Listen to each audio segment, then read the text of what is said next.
Aujourd'hui, voici un nouveau projet tout à fait passionnant. Madame Danton a besoin d'un espace zen pour donner des cours de yoga. Pour travailler à son domicile, elle veut aménager ses combles. Elle possède effectivement une belle surface qui n'est pas encore utilisée. Elle fait appel à nous car elle a des demandes très précises. Comme elle veut créer un véritable havre de paix, il est nécessaire que la performance acoustique soit excellente pour garantir le calme et que la qualité de l'air soit irréprochable. Enfin, elle tient à garder les pannes apparentes pour préserver l'harmonie et le charme du lieu. Madame Danton a raison de miser sur le potentiel qu'elle possède.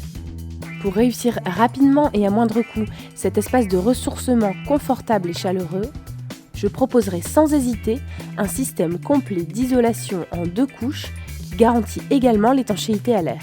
Vous l'aurez compris, ce procédé assure de très bonnes performances thermiques et acoustiques et une étanchéité à l'air qui en feront à coup sûr l'espace zen dont rêve Madame Danton. Passons d'abord en revue tout le matériel dont nous aurons besoin. Pour la suspente et l'ossature, il nous faut des suspentes Integra 2 qui contribuent à l'étanchéité à l'air, des fourrures style F530, des lisses Clip Optima, des connecteurs Optima et des éclisses style F530. Pour l'isolant à base de laine minérale, des rouleaux de laine minérale Isoconfort 35 pour la couche entre chevrons, des rouleaux de laine minérale Isoconfort 35 revêtus Craft pour la deuxième couche. Pour le système d'étanchéité à l'air, de la membrane Vario Duplex, de l'adhésif Vario KB1 et des cartouches de mastic Vario DS. Pour les finitions, des plaques de plâtre placophoniques pour leurs propriétés acoustiques, des enduits de finition, Placomix et Placojoint, et des vis TTPC 25. Pour les outils, les grands classiques, un cutter, une scie, un niveau à bulles, un cordeau à tracer. Et un peu plus spécifique, une règle de maçon, un maxi coupe-laine, un blade runner, une grignoteuse. Avant toute chose, il faut absolument vérifier que la charpente peut supporter la charge du système d'isolation et d'étanchéité à l'air qui va être mise en œuvre. Comme vous le savez sans doute déjà, vous devez porter des équipements adaptés. Même si les matériaux ne sont pas nocifs, munissez-vous systématiquement de gants, lunettes ou masques jetables et veillez à porter des vêtements à manches longues. Il est aussi obligatoire de travailler dans un espace ventilé. Et enfin, ce type de projet ne peut être réalisé seul.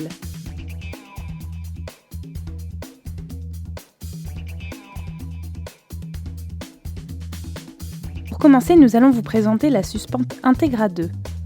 Il existe 3 longueurs de suspente Integra 2 en fonction de l'épaisseur d'isolant que vous voulez mettre en œuvre sous chevron.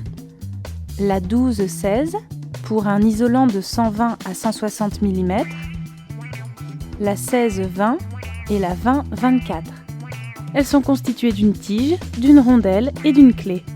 Elles se fixent comme une suspente classique. Les encoches servent de repère pour le positionnement de la suspente sur le chevron en fonction de l'épaisseur de laine minérale mise en œuvre sous chevron. Après avoir positionné la première couche d'isolant entre chevrons, la tige servira à embrocher la laine minérale sous chevron.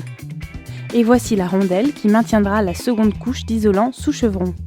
La membrane d'étanchéité à l'air s'embrochera avant d'être verrouillée avec la clé sur laquelle on clipsera la fourrure. Viendront enfin les plaques de plâtre.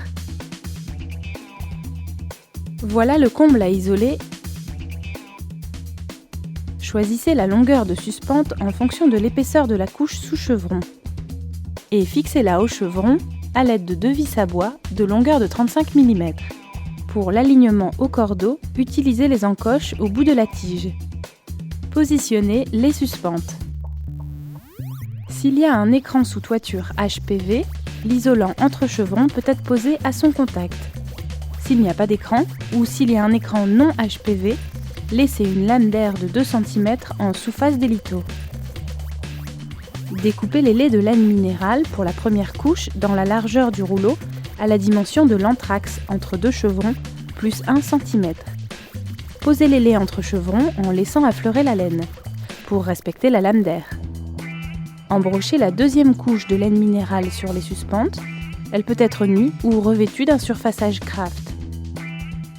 Clipsez la rondelle sur les suspentes pour retenir la laine. Embrochez la membrane d'étanchéité à l'air sur la suspente. Prévoyez un recouvrement de 10 cm minimum pour raccorder la membrane en périphérie. Clipsez la clé sur la suspente.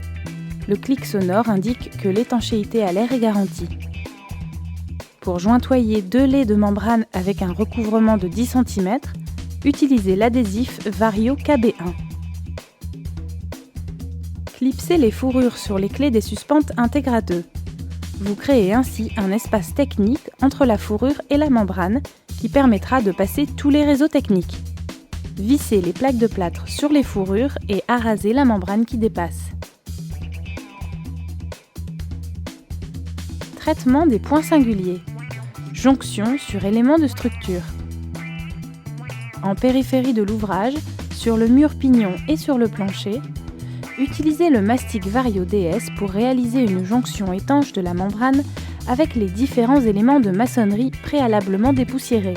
Béton, parpaing, briques, bois, PVC, aluminium et lissez la membrane. Panne apparente.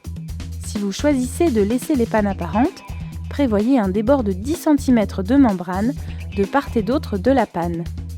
Raccordez la membrane sur la panne avec un cordon continu de mastic Vario DS et lissez soigneusement la membrane. Clipsez les fourrures et positionnez les plaques en laissant dépasser le débord de membrane. Vissez. Arasez le surplus de membrane avant de faire les joints des plaques. Réparation de la membrane. En cas de déchirure de la membrane, réparez à l'aide d'un morceau d'adhésif KB1. En cas d'accroc plus important, réparez avec un morceau de membrane fixé à l'aide d'adhésif KB1 sur les 4 faces.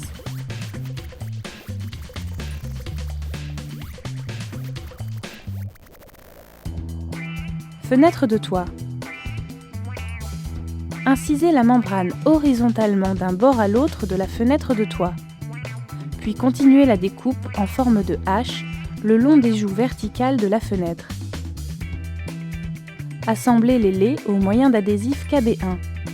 Appliquez un cordon de mastic dans la goulotte du cadre, en haut et en bas, puis rabattez la membrane et lissez-la sur le cadre. Rajoutez un rectangle de membrane pour couvrir les joues verticales de la fenêtre. Prévoir un débord de 20 cm. Raccordez-les à la membrane à l'aide d'adhésif Vario KB1. Coupez les angles et posez un cordon continu de mastic dans la goulotte du cadre, puis rabattez la membrane et lissez-la. Finalisez l'étanchéité à l'air à l'aide d'adhésif KB1 ou d'adhésif Vario Multitape 150 dans les angles. Habillez le retour de fenêtre avec des plaques de plâtre en la positionnant dans la goulotte de la fenêtre de toit en laissant dépasser le débord de membrane Vario. Vissez les plaques et arasez la membrane qui dépasse.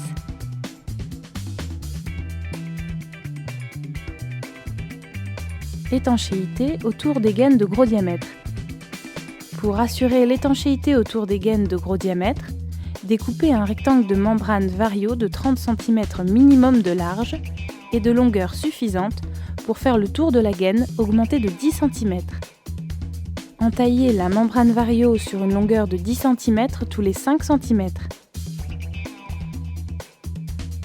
Habillez maintenant la gaine et refermez le rectangle de membrane Vario au moyen d'adhésif Vario KB1.